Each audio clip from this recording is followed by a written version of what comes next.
So Nehemiah chapter 13, verse 1. And on that day was read from the book of Moshe in the hearing of the people. And in it was found written that an Ammonite and Moabite should not come into the assembly of Elohim forever. This is amazing, interesting, because I just mentioned in the previous chapter when we were reading regarding the names and we read about Yakin, I pretty much told the whole story. Well, not the whole story, but in a nutshell, regarding the book of Ruth and how Boaz represents the last and Yakin represents the first. Boaz appears in the book of Ruth, and then another redeemer who was first also appears, but his name is not mentioned because he represents Yahushua, whose name is hidden in the end times.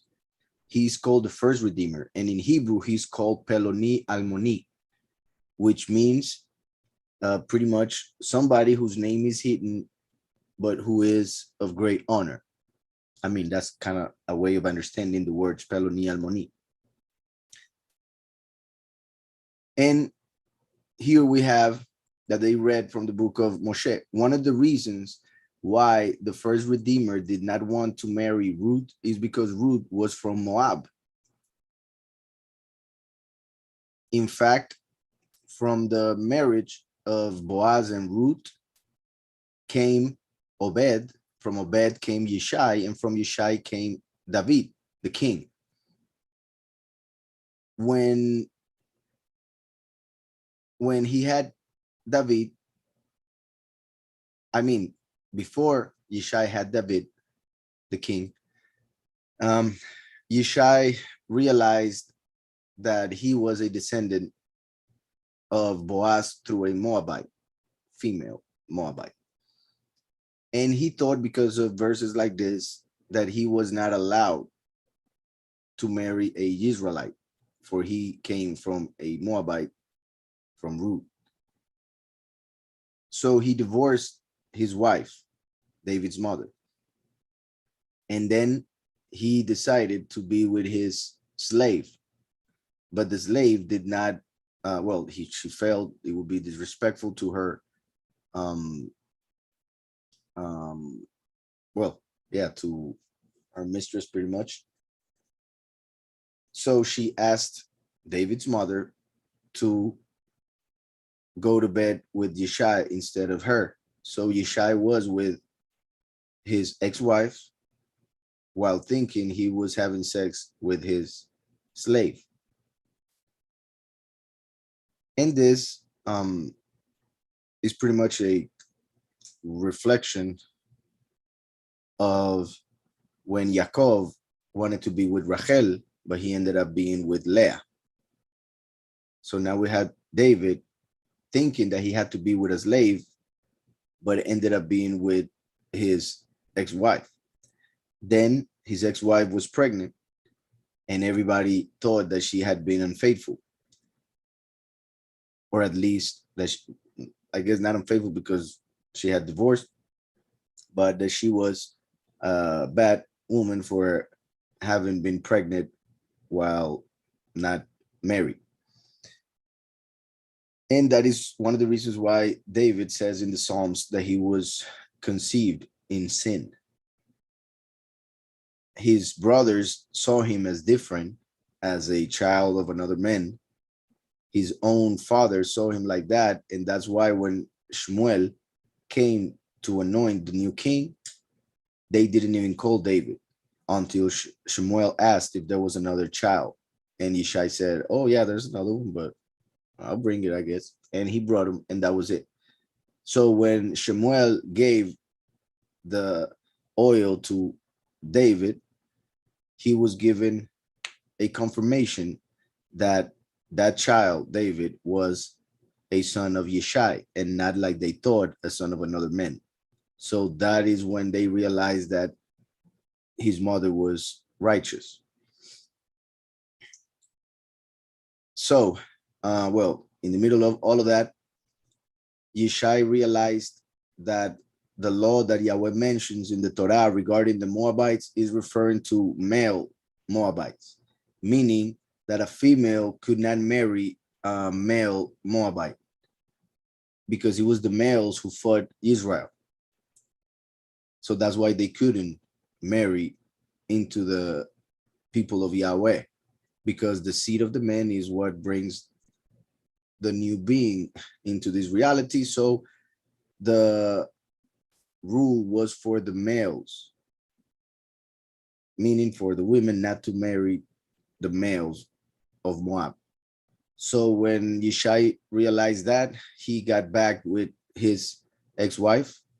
He made her his wife again, accepted David, but didn't believe that David was his until Shemuel anointed him as king. So it's interesting that I started with that story in the previous chapter. Now we have this right here in the beginning. On that day was read from the book of Moshe in the hearing of the people, and it was found written that an Ammonite and a Moabite should not come into the assembly of Elohim forever. Also remember that Ammon and Moab were children of incest. It says, because they had not met the children of Israel with bread and water. They were family because they were children of Lot, Abraham's nephew, whom Abraham saved. And they did not treat Israel well. They did not give food, which could have caused Israel's death. It says, because they had not met the children of Israel with bread and water, and hired Bilam against them to curse them, although our Elohim turned the curse into a blessing. Isn't it amazing, brethren? I don't know, because, well, I'm sure you guys follow the Spanish studies as well. Well, some of you. And we just read about Bilam and spoke about Bilam in the previous study when we were reading the book of Joshua. And I mentioned how the next chapter that we are going to read in Shabbat has to do with this story. So it is like Yahweh giving us an introduction. Amazing. So because they had not met the children of Israel with bread and water, and hired Bilam against them to curse them, although our Elohim turned the curse into a blessing. And may Yahweh do that forever, now and forever. Even more so now that the enemy, the system, the beast, the Illuminati, however you want to call it, is trying to curse us through injections and many other things. So may Yahweh turn those curses into blessings. Verse 3, and it came to be when they had heard the Torah that they separated all the mixed multitude from Israel. And it came to be when they had heard the Torah. Remember that there was a mixed multitude also in the Exodus. And they were the ones who influenced the people of Israel into worshiping the golden calf. It wouldn't be surprising if they realized that as they read the Torah, and that's why they separated them from Israel. And it came to be when they had heard the Torah that they separated all the mixed multitude from Israel, which would be like separating the many from the few. Once everything is read or fulfilled. And before this, Eliashib, the priest, having authority over the storerooms of the house of our Elohim, was a relative of Tobiah. This is interesting because Eliashib pretty much means the mighty one, he will return. If he will return means he has come already. So if he has come already, that will be as Yahushua the first. If he will return, then that means the second. And the second, the last, remember I mentioned also in the previous chapter that Mashiach was called good. He was called Tov, but he said, why do you call me good? And that is because Mashiach came as the life, the tree of life. The last comes as the tree of the knowledge of that which is good, or the tree of knowledge of he who is good, which is the Father. Yahushua said, the only one who is good is in the heavens. And in John 3:13, he said that the Son of Man is in the heavens. Moshe, when he's born, he's called Tov, he's called good. So the witness like Moshe represents that tree of knowledge of good.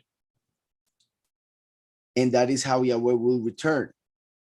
So Tobiah means my good is Yah. My goodness comes from Yah. So Eliashib, the mighty one, will return as the good of Yahweh. So when before this, Eliashib, the priest, having authority over the storerooms of the house of our Elohim, was a relative of Tobiah, and he had prepared for him a large room where previously they had stored the grain offerings, the frankincense, and the utensils, and the tithes of grain, the new wine, and the oil. The frankincense, the grain offerings would be the few. The frankincense would be the works, the deeds, the good deeds, and the prayers of the righteous. The utensils would be the many who will serve in the temple. Here we have, and the tithes of the grain, the new wine, and the oil. Here we have pretty much a repetition in the sense of we have once again grain, but now the tithe, which is like the best of the grain, the best of the best. Once again, like the few who are taken from the many. The new wine, which would be the many who go through the winepress of the wrath of Yahweh. And the oil, that would be the martyrs who have the truth, the ruach of truth, the spirit, which is like the oil, which were commanded to be given to the Levites and the singers and the gatekeepers, the contributions for the priests. Also, we could see the grain offerings as the few, frankincense as their deeds, utensils as the many, the tithes of the grain as the witness like Moshe, the new wine as Yahushua, and the oil as Eliyahu, which were commanded to be given to the Levites and the singers and the gatekeepers and the contributions for the priests. But in all this, I was not in Jerusalem, for in the 32nd year of Artashashta,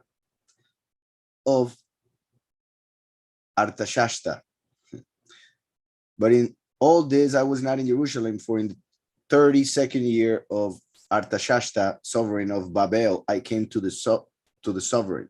And after some days, I asked leave from the sovereign to return. And I came to Jerusalem and learned of the evil which Eliashib had done for Tobiah in preparing a room for him in the courts of the house of Elohim. And I came to Jerusalem and learned of the evil which Eliashib had done for Tobiah in preparing a room for him in the courts of the house of Elohim. And it was very displeasing to me. Therefore, I threw all the household goods of Tobiah out of the room. So obviously, in this case, Tobiah is not a righteous person, or at least that's what it seems, for he's being thrown out of the temple. Remember how in that case, Tobiah, like I mentioned, would refer to, could refer to the tree of knowledge of good. But the tree of knowledge of good was also the tree of knowledge of evil. And we ate of that tree because of the manipulation, the influence of the serpent, who has a place as the Elohim of this world, but will be thrown out during the chapter 12 of Revelation, when the two witnesses resurrect. So it says, and I came to Jerusalem. Look how it mentioned, and after some days, I asked leave from the sovereign to return, Eliashib, the mighty one who returns. So NejemYah as the mighty one returning and realizing that in Jerusalem, evil has been dwelling, as he returns, once again, as he returns to the earth, pretty much. The one who acts like the good of Yah, yet is the knowledge of evil, has prepared himself a room in the courts of the house of Elohim, meaning the enemy has made a room for himself in the hearts of people by fooling them into worshiping him instead of Yahweh, through the false names, through the false titles, through the false doctrines. So through the false doctrines, titles, and names, Lucifer made a place for himself in the hearts of people, in the temple of Yahweh, which is the body of humans. So in preparing a room for him in the courts of the house of Elohim, and it was very displeasing to me. Therefore, I threw, like the witness like Moshe, coming like NejemYah, returning and throwing away the Elohim of this world from the hearts of the people through the doctrine that he teaches, and from the second heaven once he resurrects all the household goods of Tobiah out of the room. And I commanded them to cleanse the rooms, and I put back into them the utensils of the house of Elohim with the grain offering and the frankincense. So once Lucifer, the knowledge of evil, who acts as good, is thrown out, then Yahweh will put back through the last the many into the temple, as well as the few because of their deeds. And I learned that the portions for the Levites had not been given them, for each of the Levites and the singers who did the work had gone back to his field. So look how this is amazing, because NejemYah says when they did all that, I was not there. Like Mashiach left 2,000 years ago, and then the apostasy began. They started going crazy. They started worshiping Lucifer without knowing. They started giving a place within their hearts, their temple, the temple of Yahweh. They started to give a place for Satan, who acts as being good, but influences humans to do evil. And once NejemYah returns, like the coming of the last, which is represented by the name El Yashib all over the place, the mighty one will return. When he returns, he realizes that the enemy had made a place in the hearts of people. So he has to throw him out through the doctrine of Mashiach. And then he says, and I learned that the portions of the Levites had not been given to them. So he also learns that those who actually worship Yahweh and follow him had not been receiving what they were supposed to receive, because the enemy had been taking everything for himself, like Tobiah. And I learned that the portions of the Levites had not been given them, for each of the Levites and the singers who did the work had gone back to his field.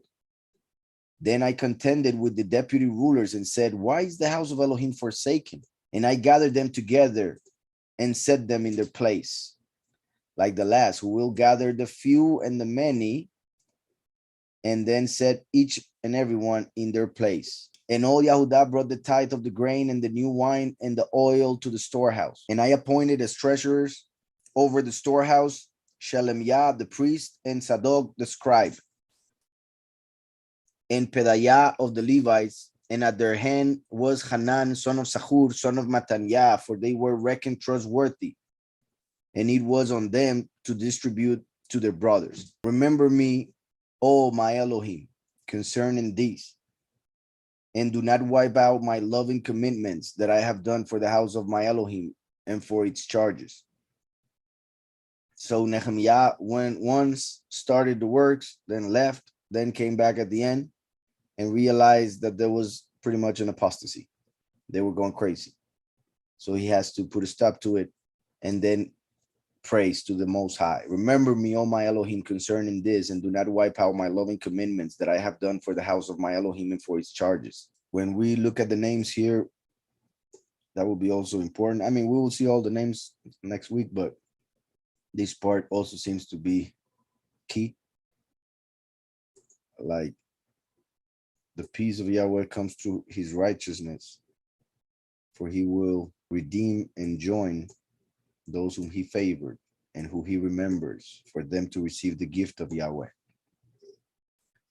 Remember me, O my Elohim, concerning these, and do not wipe out my loving commandments that I have done for the house of my Elohim and for these charges, and for its charges. In those days, I saw in Yehudah those treading wine presses on the Shabbat, and bringing in sheaves and loading donkeys with wine, grapes, and figs, and all kinds of burdens, which they brought into Jerusalem on the Shabbat day. So I warned them on the day they sold food.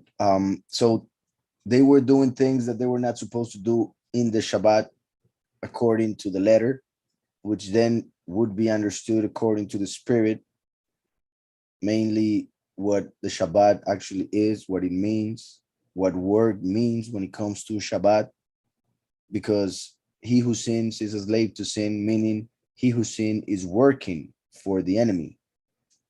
So the Shabbat is a day in which we shouldn't sin. We shouldn't work for the enemy. We should rest from sin. We should rest from the passions of the flesh, from the inclination to do evil, which in fact we should do every day. Once we come to Yahushua, we should live in the Shabbat spiritually every day, which is part of what we see taught in Romans 14. So it is like saying, like the two witnesses coming in the end times, the sixth seal is the year 6000. So that means that's when the Shabbat begins. And then people will continue sinning, rebelling, rejecting the truth. Therefore, they will be working still on Shabbat. And that's why the Great Tribulation will happen. And isn't it interesting that that's when the winepress will be pressed, as we see here. In those days, I saw in Yahudah those treading wine presses on the Shabbat, and bringing in sheaves and loading donkeys with wine, grapes, and figs, and all kinds of burdens, which they brought into Jerusalem on the Shabbat day. So I warned them on the day they sold food. They were more worried about their money, about making more material goods than getting the spiritual goods from the Most High and fulfilling his will. And men of Tzor dwelt there. Tzor is Tyre, which is nation. Well, Tzor means a rock, and it represents Lucifer, who claims to be a rock because he wants to take the place of Mashiach, the strong rock, the cornerstone. That's why Yahweh speaks to Lucifer through the king of Tzor in Ezekiel 28. And men of Tzor dwelt there, bringing in fish and all kinds of goods. So look how now are those who follow Lucifer, the ones who are bringing in fish, meaning in the false doctrines in the churches, and all kinds of goods like the prosperity doctrine, and sold them on the Shabbat to the children of Yahudah and in Jerusalem, pretty much making the Yahudim sin through what they bring. Then I contended with the nobles of Yahudah and said to them, what evil matter is this that you are doing, profaning the Shabbat day? Profaning the Shabbat day. So what evil matter is this that you are doing, profaning the Shabbat day? Did not your fathers do the same, so that our Elohim brought all this evil on us and on this city? Yet you bring added wrath on Israel by profaning the Shabbat. And it came to be, when the gates of Jerusalem were shaded before the Shabbat, that I commanded the doors to be shut, and commanded that they should not be opened till after the Shabbat. And I stationed some of my servants at the gates, so that no burdens would be brought in on the Shabbat day. So look, in the letter, according to the letter, nobody should carry a burden on Shabbat. A burden is what comes to us when we sin. Conscience puts a burden, as when Cain killed Abel, and then he said that the burden will be too heavy for him to carry. So Yahweh took half of his punishment because he had remorse. He didn't repent, but he had some remorse because of the punishment that he had to receive. So when a person sins, then he has to carry a burden. That's why we shouldn't carry no burden on Shabbat, meaning we shouldn't do anything that we will have to carry. We shouldn't sin on a Shabbat. And therefore, I repeat, we should live on Shabbat every day. Once we are in Mashiach, we are in the Shabbat. And I stationed some of my servants at the gate, so that no burdens would be brought in on the Shabbat day. And on the merchants and sellers of all kinds of wares spend the night outside Jerusalem once or twice. And I warned them and said to them, why do you spend the night around the wall? If you do so again, I lay hands on you. So, and the merchants and sellers, like the false prophets and the false teachers of nowadays, like we see the great whore of Babylon, when she is destroyed, all the merchants and sellers will weep. They will cry because of all the things that they received through that false doctrine. And the merchants and sellers of all kinds of wares spent the night outside Jerusalem once or twice. They were like sin. When Yahweh speaks to Cain, he tells him that sin is at the door, waiting for the person to open the door just a little bit for sin to enter and take over. So just like the merchants and sellers of all kinds were spend the night outside Jerusalem once or twice. And I warned them and said to them, why do you spend the night around the wall? As in, why do you tempt the people? If you do so again, I lay hands on you. From that time on, they came no more on the Shabbat. So from the Shabbat on, starting with the millennium, with 1,000 years, the merchants and sellers of faith won't be around anymore. The last will punish them, and they will be somewhere else. They won't be on the millennium on this earth. And I commanded the Levites that they should cleanse themselves, and they should come guarding the gates to set apart the Shabbat day. Remember me, O my Elohim, concerning this also, and pardon me according to the greatness of your loving commitment. In those days, I also saw Yahudim who had married women of Ashdod, Ammon, Moab. Ashdod, Ammon, Moab, meaning they were with women who follow idols, who would turn them to idols and make them sin. And half of their children spoke the language of Ashdod. Imagine, they stopped speaking Hebrew and started speaking the language of Ashdod, showing the importance of Hebrew.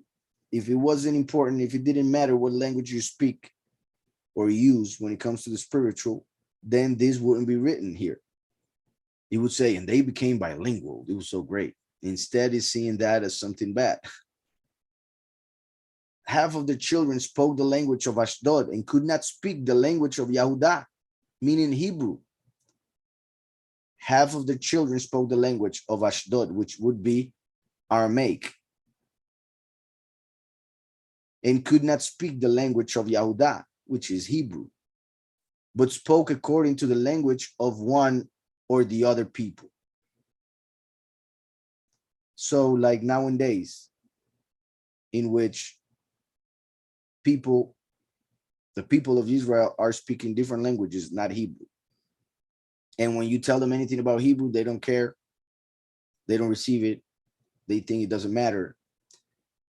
They think you are being like teaching according to the law or only letter, not understanding the point of understanding Hebrew, or at least to know how important it is.